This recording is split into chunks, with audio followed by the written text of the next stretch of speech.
There are many ways to gather market intelligence, but I'm going to share a few examples of getting in front of potential customers and asking them. This method seems to be often overlooked, especially since the development of the internet, which provides so much information so quickly. However, it does not replace the method I'm about to explain. My experience in perfecting this method is more than 2,000 meetings across 25 countries over 25 years. This experience has allowed me to develop a range of approaches that I can teach to you if you wish. The first thing to remember is that you are undertaking these meetings for the purposes of gathering information and not to negotiate a sale. Just think how you feel when you are being sold to. Are you open to sharing and giving away information? I know I am not. I immediately close up and don't want to reveal information because it might weaken my bargaining position, or I might just find the situation annoying. So even though it might be difficult, the meetings need to be set up and conducted with a great deal of respect and thankfulness for the information that people are willing to share with you. Of course, you may have to share some information with them, so in fact it becomes a two-way exchange of information. Let me show you some examples. These photos were taken when I was helping a farmer who was lot feeding lambs to establish whether a market existed in Sydney for his product. We organised for whole carcasses to be sent to butchers and restaurants. Frankly, I was amazed that when we were welcomed into their businesses over the following few days, they had prepared the carcasses even to the extent of preparing them alongside lamb from their existing supply chains.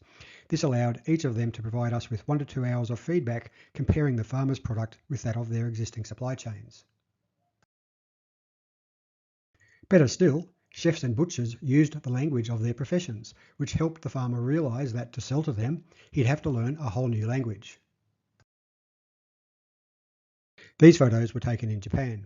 I had been asked to assess the opportunities for Australian grown and processed ginger in the Japanese market.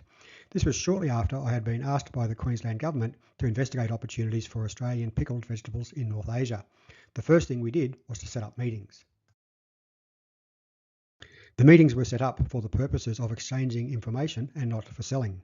The client technical manager and myself spent up to 2 hours sharing information with technical and marketing executives from 25 of the largest importers, processors, distributors, and users of processed ginger in Japan over a 2-week period. We were both amazed how much information was shared, including technical specifications, pricing, demand, market structure, and the competitive environment. Anything we asked was answered. By the end of this visit, I am confident we were the most knowledgeable people in the world about the market opportunities and threats for Australian processed ginger in the Japanese market.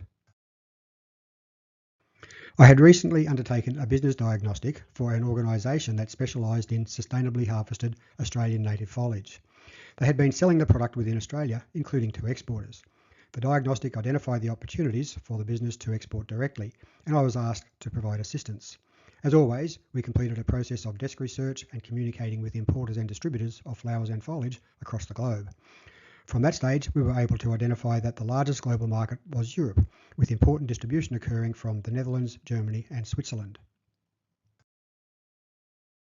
We organised a visit and the client shipped samples ahead of our arrival. We visited the Ellesmere Flower Market, at the time the largest building in the world, and met with a range of importers, distributors, and others. We also met retail florists who provided feedback and details of how they'd use the product, pricing, margins, distribution channels, and market demand. You can see that one person even took the time to drive us around the flower market and explain how it worked.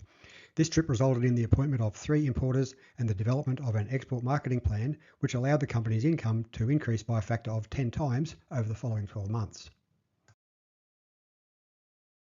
I have many more domestic and international market development experiences to share. More importantly, I can share the processes that I have learned to set up meetings for the purposes of exchanging information and for conducting those meetings, so that information is shared freely and becomes the foundation of long-term relationships of trust.